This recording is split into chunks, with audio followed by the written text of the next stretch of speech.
سبحان اللہ و بحمدہ سبحان اللہ العظیم بسم اللہ الرحمن الرحیم۔ السلام علیکم دوستو، درود شریف کے بعد جو دعا نماز میں پڑھی جاتی ہے اب ہم اس کے بارے میں جانتے ہیں۔ حضرت ابوبکر صدیق رضی اللہ تعالی عنہ سے روایت ہے کہ میں نے عرض کیا، یا رسول اللہ صلی اللہ علیہ وآلہ وسلم، مجھے کوئی ایسی دعا بتا دیجئے جو میں اپنی نماز میں مانگا کروں۔ آپ صلی اللہ علیہ وآلہ وسلم نے ارشاد فرمایا، یوں کہا کرو، اللہم انی ظلمت نفسی ظلما کثیرا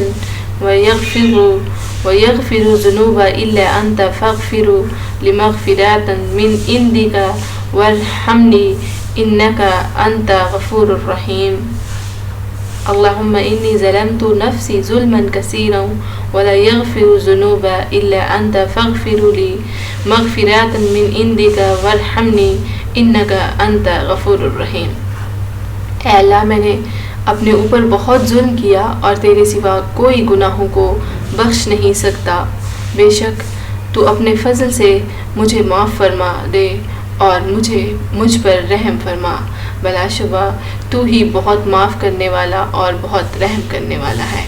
حضرت ابو ہریرہ رضی اللہ تعالی عنہ سے روایت ہے کہ رسول اکرم صلی اللہ علیہ وآلہ وسلم نے فرمایا، جب تم میں سے کوئی تشہد پڑھے یعنی اس سے فارغ ہو جائے تو وہ 4 چیزوں سے اللہ کی پناہ اس طرح مانگے، وَمِن فِتْنَةِ اللَّحْيَا وَاللَّحْمَاتِ وَمِن شَرِّ فِتْنَةِ مسیح